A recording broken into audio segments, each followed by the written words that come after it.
Okay, welcome. Today we are going to review some algebra, some solving equations. We're also going to try breakout rooms in Zoom. So if you are watching this after Zoom, then you probably won't participate in the breakout rooms. All right, let's begin. So here are three Algebra 1 equations you learned how to solve last year. You might want to pause and jot them down. So if you remember, for solving equations, the goal is always to solve for the variable. So we want to know, what does n equal? On this first equation, it's kind of easy to tell. A lot of times we can just do them in our head. And so what we want to be able to do, though, is show a work step. And the work steps depend on what is being done to the variable. So we are going to use the method of always showing inverse operations. That's a fancy way for saying that you're always going to undo what is being done to the variable. So on this first one, n is being divided by 3. The fraction bar means to divide by. So to undo that, we would have to multiply the n by 3. And the work step that you show, this is a common one that people mess up all the time, but it should look pretty much like that. 3 and then over 1. Sometimes people put over n. Don't put over n. That's just 3 over 1. This side is also multiplied by 3 over 1, but you don't need to put the over 1 because there is no fraction over there, and we know dividing by 1 doesn't really change the value of the numerator. This is the work step that you don't have to put in, but 3 times n is 3n. 3 times 1 is 3. Reduce the 3's to just a 1n. Okay, next equation. We are going to solve for b. All right, so we have to undo what's being done to the b. It's being multiplied by 6, and then the 9, and that is being subtracted from 9. All right, so we use this. It's not correct math to say cancel out, but we're going to use inverse operations. This 9 is positive, so to make it go away, we have to minus it.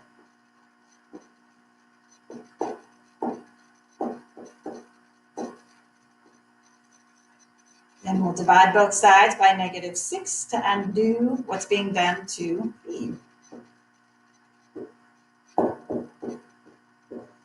Okay, so some places people tend to make mistakes here.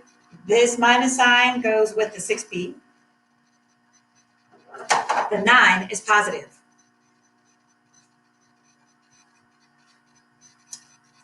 On your little checkup assignment, you're going to have to show a check for 2 problems. So what the check is you guys writing the original problem down, but leave a space where the variable is.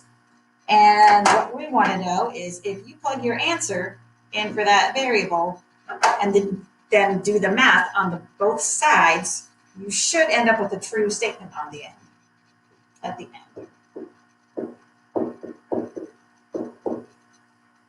So you shouldn't be using any solving skills. You shouldn't be adding or subtracting or canceling things. You're just doing arithmetic.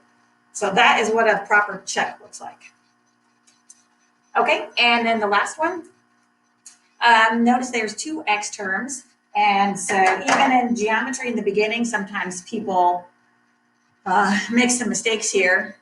In this problem, the x terms are both on the left-hand side of the equation, or they're on the same side of the equation. So we don't want to try to cancel anything, right? We are not going to like minus a 4x or anything. When they're on the same side of the equation, just combine the terms. That plus goes with the 5. So what we're going to do is 4x plus 5x. There's other correct ways to work through this problem, but typically you kind of collect your like terms together first, and then you just roll through your inverse operations.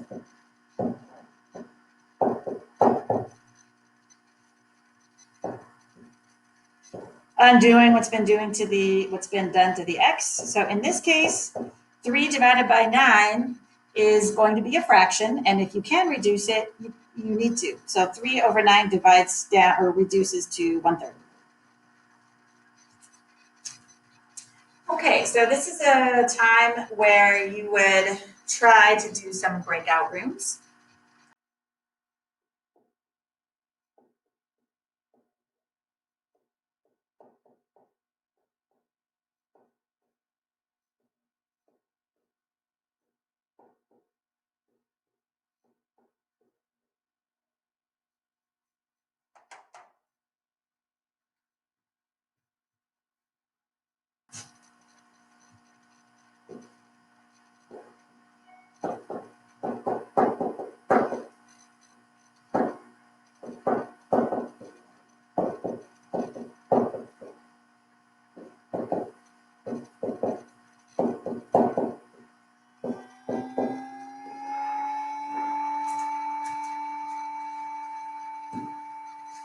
Okay, now we're back to the whole group, and we need to work a couple of questions that deal with fractions. So in Algebra 1, you should have learned how to deal with when you have a fraction in front of a variable like this. And there's a couple different ways to do it. I'm just going to show one way that's kind of the fastest way, and that is we want this side, the left-hand side, to equal 1x. And so the easiest way to do that is to multiply both sides by its reciprocal. We don't ever divide by fractions. We wouldn't want to divide by 3/5. We're going to always do the reciprocal. Okay. So this next step, you don't have to keep it in there, but I'm just going to show it.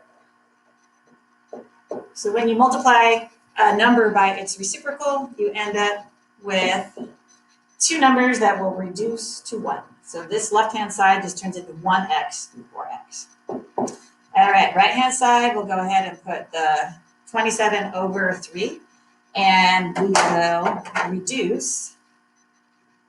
3 goes into 3 once, 3 goes into 27 9 times, and now we have smaller numbers to deal with.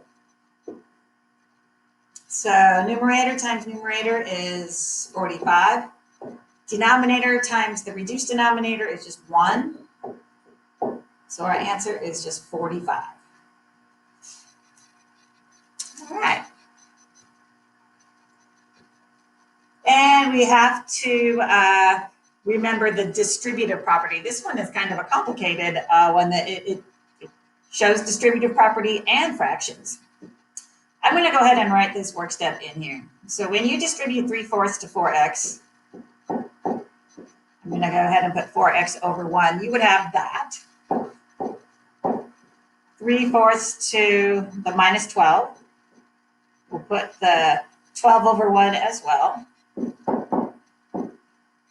Okay, so this one, even though it's got a lot of fractions in it, it's pretty friendly.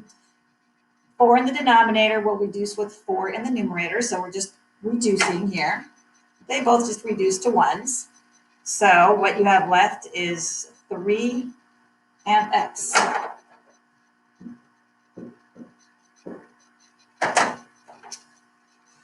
Four and 12 reduce to 1 and 3.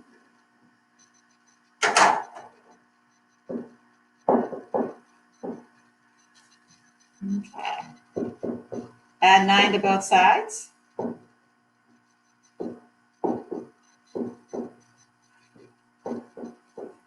And divide away the 3. So this is a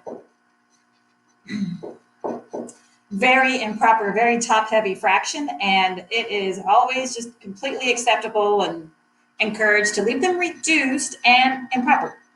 You could turn it mixed if you want to. In general, we're trying to avoid decimal answers. We want to, especially coming out of Algebra 1, you should be very used to leaving your answers as fractions. Okay, so this would be another round of breakout groups. Just take a minute to solve them and check in a sec to see if you get the right answers.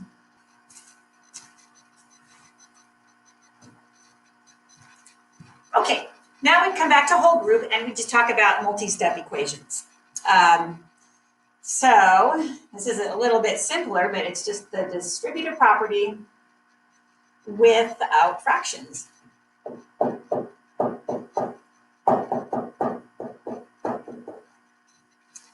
right, now we have variables on both the left-hand side and the right-hand side this time.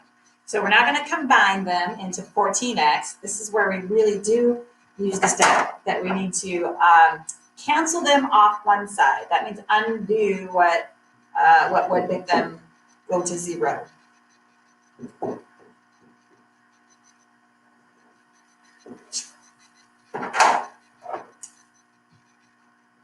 I should often prefer to try to make my variables positive. So instead of minusing 10x, I decided to minus the 4x. And you should get comfortable with leaving your variables on the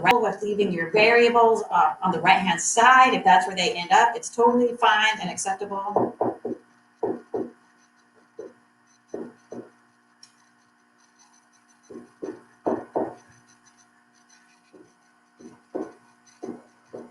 And just keep your answers as fractions if proper and reduced.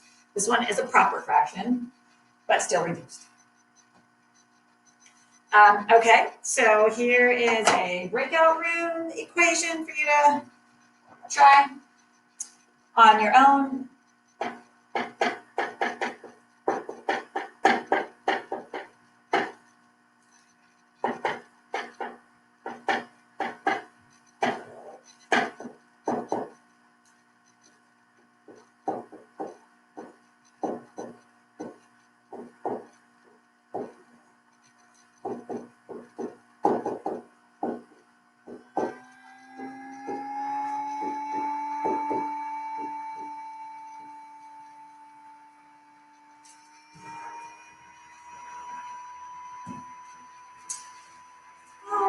And one more breakout question if we get to it in Zoom. I'm not sure that we will.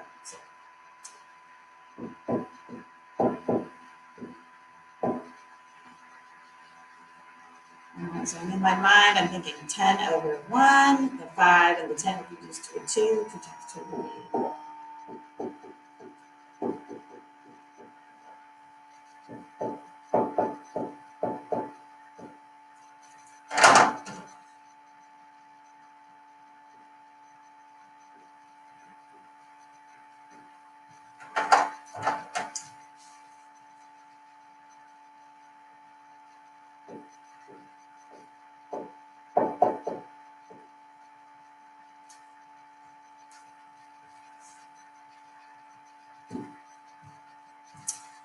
okay, and at this point, I would say for you who are watching from a distance to click into Canvas, click into the modules, find today's date, and there is an assignment in there for you. It's a PDF. You'll need to copy it off. If you can't copy it, go ahead and just work the problems on a sheet of paper, and then there are some instructions for submitting it to me. Okay, thanks for joining.